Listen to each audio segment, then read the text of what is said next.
Good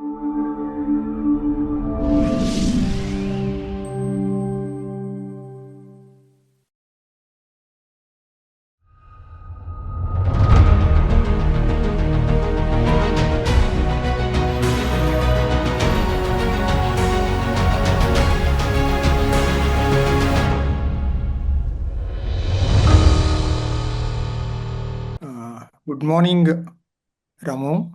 Good morning, sir. Yeah. You are joining from Delhi? No, sir, I'm joining from Hyderabad here. Hyderabad. Okay. You belong to Srikakulam? Yes, sir, I belong to Srikakulam district of Andhra Pradesh. Yeah. Briefly introduce yourself. Sir, my name is SOWROTU RAMU. I'm from Srikakulam district of Andhra Pradesh, sir. And my mother is a farmer and agricultural laborer. I have completed my schooling in my native village in a government school. Then I have graduated from the NIT Warangal with EC specialization in 2019. Sir, then after I have joined in Ford Motor Company and worked almost for 1 year. Then I have resigned and started preparing for the civil services, sir. Okay. What are your hobbies? Sir, my hobbies including writing free verse poetry in Telugu, and I always learn some insights from Mahabharata, and I do campaigns for the I do student career guidance campaigns for the government school children, sir, and also I give guidance for the parents to reduce the school dropouts, and I also have the habit of exploring the movie lyrics, songs lyrics in Telugu, sir, especially. Okay. And anything related to Swami Vivekananda Samays? Yes, sir. I have won first prize in a seminar on Swami Vivekananda's from life learnings of the Swami Vivekananda, sir, in my college. Okay. What are the important life learnings from you? Did you learn from Swami Vivekananda?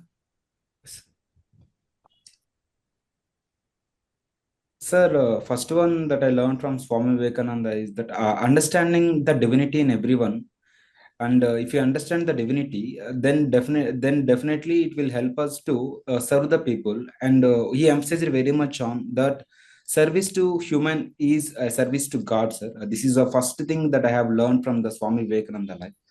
And sir, second one is practical Vedanta. Practical Vedanta means applying the Vedic knowledge, whatever we have gained through the spirituality. We should turn them into the service, and also we should use them in our daily life so that we will excel in the field wherever we work, sir. This is also the second one. And third one, sir, he inspired the youth, sir, with his ideas of working on body and working on the focus, working on the physical fitness and character building, sir. This is also very much useful for the youth which is coming up in the India, sir, as of now, at present times. These are the few learnings I can quote at the moment. Who are the Jnanpith awardees in Telugu literature? Sir, till now there are three persons who got the Jnanapith Award, sir. One is Vishwanath Satyanarayan Garu for his Veyi Padagalu novel. And sorry, sir. Let me correct, please. For Ramayana Kalpavruksha. And the second one is C. Narayan Reddy Garu for his Vishwambara. And third one is Ravuru Bharadwaja for his Pakuduralu, which depicts the behind scenes of a cinematic life about the actors and all. Okay. Satellite communication. Yes, sir. Okay. You are reading satellite communication. How it is different from the your today to other communication? Sir, the other one is terrestrial communication, sir, in which we use the towers and the optical fibers and all wired communications. But whereas in satellite communication, we don't use any kind of fibers. We directly communication. We have directly communicate with the device and the satellite in between, and the ground station also. So it will help us to help us to give the communication facilities for the remote areas and the other areas as well, sir. So this is how it is basically different. Okay. What is the mode of communication using optical fiber? What is the material used in optical fibers? Any idea? Sir, we'll have to read upon it. Okay. Do you know dielectric material? Any idea? Sir, I'm not sure. I think the dielectric material is an insulator, sir. It is an insulator, for example, in capacitor, we use dielectric between the two conductor plates, which will insulate. Okay. What do you feel? What is your strength which helps in joining and solving the public service issues? Sir, could you please repeat the question, sir? What do you feel it is your strength which helps in solving the public service problems after joining the service? Sir, may I take a few moments? Yeah. Sir, during my college days, I have organized so many clubs and festivals where I have gained the opportunity of leading from the front, sir. These leadership skills will help me to solve the problems. And second one, sir, I am from a technical background where I have the positive attitude towards the technology and the technical ecosystem. So I can adapt the technology wherever there is a need of intervention now as well.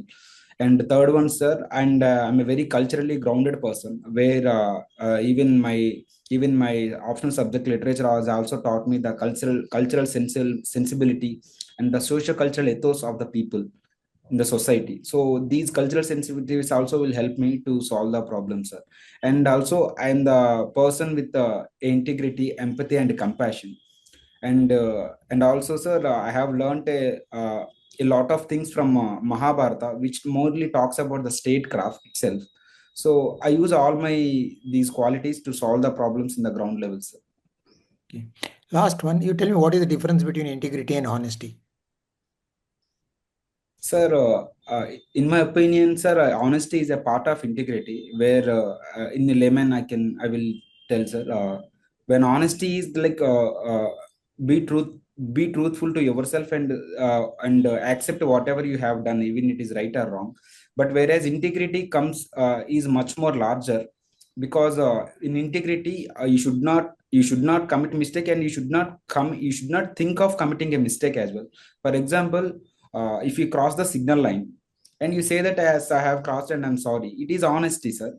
But you should not cross the signal line even if the police was not there. It is called integrity, sir. Okay, thank you. Thank you, sir. Thank you, Srikanth. Now, Good morning, shall sir. I call you SOWROTU or Ramu? Sir, Ramu, sir. Ramu. Okay, Ramu. So you are from Srikakulam. Yes, sir. Tell me something about the cultural and historical significance of your district, Srikakulam.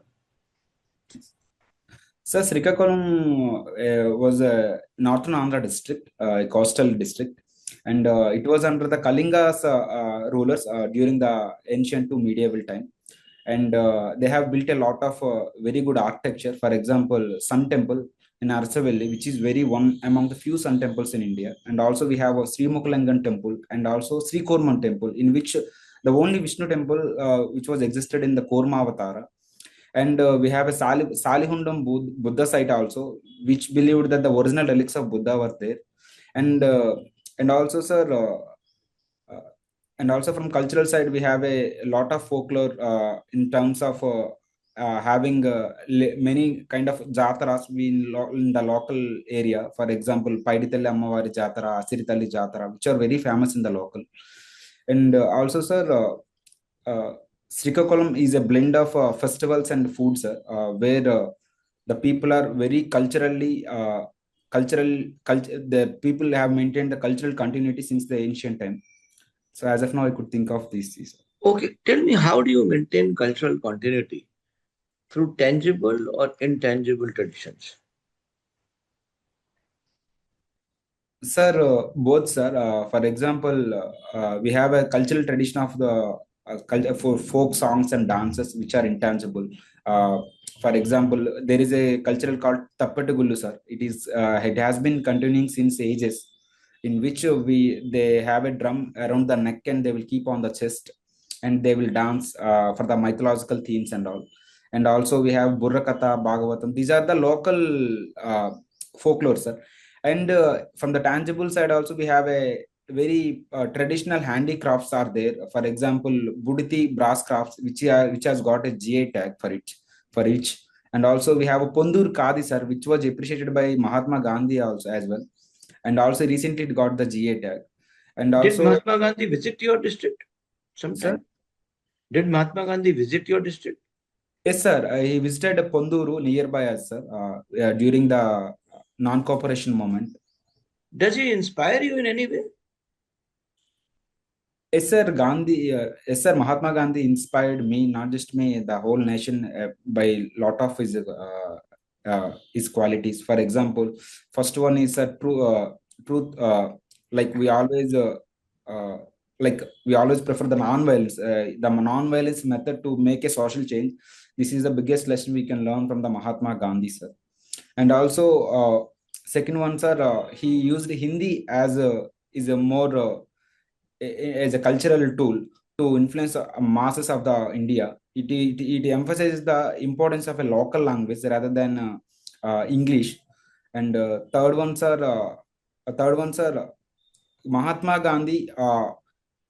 Before started the national movement in India, he first visited all over the places in India so that he could understand the limitations and the strengths of the rural like ground people.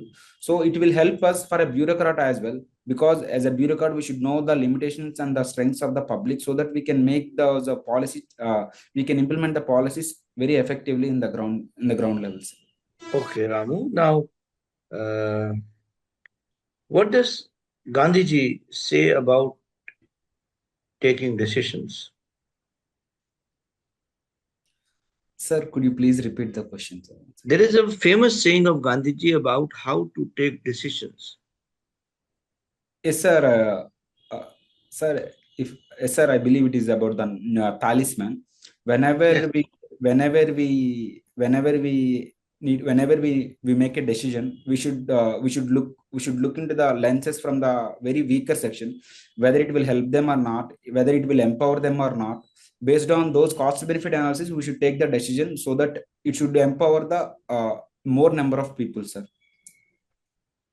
Okay. So now you have been media coordinator also in your academic days. I will make a statement. I want your response to that. Yes. The fourth estate in India has fallen. Sir, Fourth estate in India has fallen. You know what fourth estate is? yes, sir. It is media, sir. Right, Sir, may I take a moment, sir? right. Sir, yes, sir. There are concerns. There are concerns in the lacking of ethos in the journalism and media, because nowadays the media is morely towards entertainment and sensationalism, and publish it. Urge to publish at the first itself rather than on before of other media channels and all. So these are the kind of things which are driving the present media. But at the same time, there are very good media entities as well, sir, which helping them in making the policy changes, discussions, and also acting as a bridge between the government and the public. Because, for example, in the recent times, the Supreme Court stay on the Aravali decision, and also the abeyance of the order of suspension of Unnavo accused person. The media played a very crucial role in it, in which we should appreciate. So on a whole, I humbly could not agree with the statement that completely fourth estate has been fallen. But yes, sir, there are concerns that we should address through the legal norms and through the self-regulations and other mechanisms, whatever available, sir. What would you say about the media becoming the Godi media of so and so? Sir, if I confirm, you are saying Modi media. No, Godi media. Godi, Godi, lab. Sir, I'm not aware of the term Godi media, sir. Godi media, you're not aware? Godi media means media sitting in the lab. Media city. Sir, actually, I'm not very much good with English, sir. Actually. No, it's not English. Godi is a Hindi word. Media is being accused of becoming Godi media. What do you say to that? Sir, I still didn't get the question, sir. Media is being accused of becoming Godi media. Godi media means mouthpiece of the government nothing, without Yes, any impartiality, without any got it. honesty, without any balance. Got it. Got it. So yes, sir, definitely. Because most of the times, media always there is section of media always which favors the government, and because of the so many other challenges to overcome. For example, in terms of funds and the public reach and all. But definitely, it is not a good sign for a democracy in which the dissent is the first fundamental right that we should have. So, but yes, sir. But there are other media as well which point out the voids, which point out the lapses in the government as well. So these are both ways. But yes, sir, there should be a mechanism. For example, there should be a press council of India kind of mechanism where which should which should check the all funding and all the balance sheets of the each media to avoid those committed media and to avoid those yellow journalism, so that it will give more objective Okay, okay, journalism. Ramu. Now you worked in Ford Motors, right? Yes, sir. What is Mr. Ford famous for? Sir, sir, I believe Ford is the first automobile company which brought the mass assembly line, where the mass production of the cars can happen within less time, sir. My question was, what is Mr. Ford? You What is, told me about the company. yes, sir. Sorry, sir. You know who started the Ford Motors? Sir, I believe it is Henry Ford, sir. Okay, okay, over to Madhvi ji. Thank you, sir. Yes, sir. Yes. Ramu, good to see you. Yes. Good morning, ma'am. Happy New Year. And Ramu, tell me, this SEZ policy, right? Ma'am? Special Economic Zone. Yes, ma'am. SCZ. Okay. Do you understand have you understand the performance of SEZ policy? And do you do you think that it has to be reformed? Ma'am, I believe definitely there should be reforms in the SEDGE policy, because the SEDGE policy hasn't been met the objectives that we have been thought of, because of the so many lapses in the implementation stage. For example, in terms of permissions, in terms of land acquisition, and also in terms of the most of the investments focused on the IT sector and the telecom rather than the manufacturing and manufacturing, ma'am. And also there is as well most of the sets were underutilized because of the lack of connectivity, and also there are a high tariff burden to enter into the uh, Indian market from the test set zone. There should be also reforms are needed, for which the government is coming up with another reform bill, DESH. I couldn't elaborate the term as of now, ma'am. I couldn't recollect. But yes, ma'am, there are reforms are very much needed to compete with the global stage firms. Okay. What is the recent model of Ford? What is the recent release of Ford? Ma'am, I will have to refer about it. Okay. So tell me about this witness session is over, right? So tell me about how you observed the parliament and how was the efficiency, and do you think the parliamentary proceedings has to be reformed? Ma'am, in the recent, from the point of view of recent winter session, the productivity is very much appreciable, because it is more than 100%, because so many bills were passed and though so many discussions were happened. Definitely, it's a very good sign. But, madam, at the same time, there were so many concerns, because most of the bills were not adequately discussed and getting the assent. For example, from the 14th Lok Sabha to 18th Lok Sabha, the number of bills which were going into the joint committee for the deliberate discussions is been very much drastically reduced. So definitely, whenever there is a bill which impacts in a larger way, definitely there should be a lot of discussions, and should be sent through the joint committee as well, ma'am. And also, we should always encourage the constructive debate rather than personal attacks, and also the kind of disruptions in the parliamentary. There should be norms like empowering the ethics committee, which is to be more powerful, and also codifying the privileges, and also giving an expertise advices for each parliamentarian to make some very better discussions. And yes ma'am, and also by increasing the number of days for the sitting purpose, because the number of sittings has been also reduced since the independence ma'am, from 135 sessions at the 1952, now it is happening only hardly 50 sessions. So definitely these kind of reforms are mostly needed ma'am in parliamentary proceedings. Have you analyzed what is the reason for school dropouts in your district? Yes ma'am. Ma'am, the dropouts for the schools will vary from region to region, state to state. From the places where I have visited, I have observed few things, ma'am. One is, ma'am, I have done this in the AP and Telangana region, in the 3-4 places where I have observed. Mostly AP and Telangana is agrarian economy, so people are more inclined to send their to keep their children in agriculture itself, because they have lack of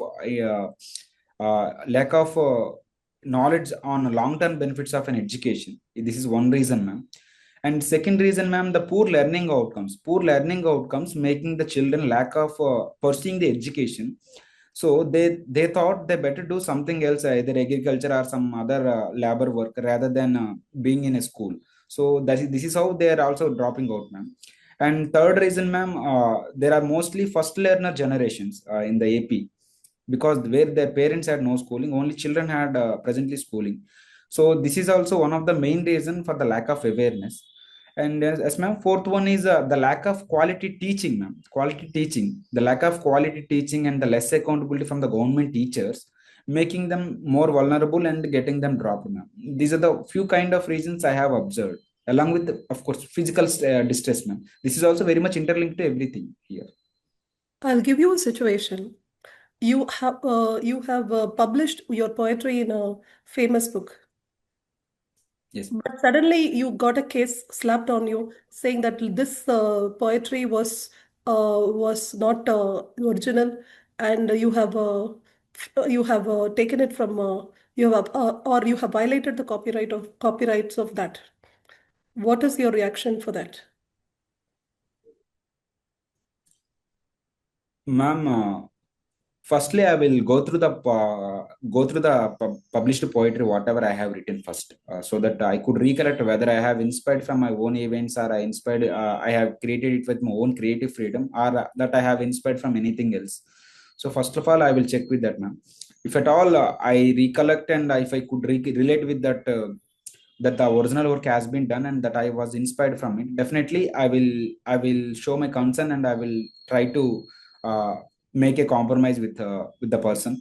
If at all it is related with my own creative freedom, definitely I will proceed with legal. I will go legal proceedings with ma'am, and by go through the Patents Act 1950, and I will explain accordingly my own concerns, that because even the literature is all about a creative freedom, ma'am. Definitely anyone can imagine anything and can write. It may be similar to somebody, but definitely it is not the merely we cannot say it is a copy, ma'am. We can call it as an inspiration rather. Another one situation, the last situation. There is one person who wants to drop out from the school because he's interested in poetry. He's not interested in the normal school. He wants to be a poet. What will be your take? Ma'am, definitely I will suggest him to pursue the education, because poetry doesn't poet like becoming poet.